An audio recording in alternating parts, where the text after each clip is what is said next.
బిందు భోజనానికి రమ్మా. హే ఏమైంది? నాని లాకెట్ విరిగిపోయింది వదినా.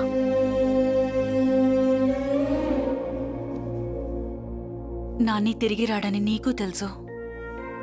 ఎన్నాళ్ళని తన జ్ఞాపకాలతో ఉంటావు? ఈ లాకెట్ లాగే తనతో నీ బంధాన్ని కూడా కట్ చేసుకోమ్మా.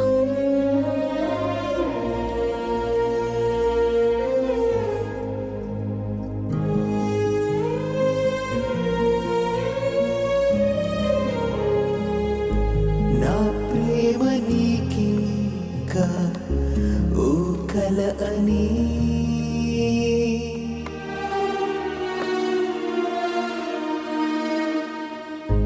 వదలాలని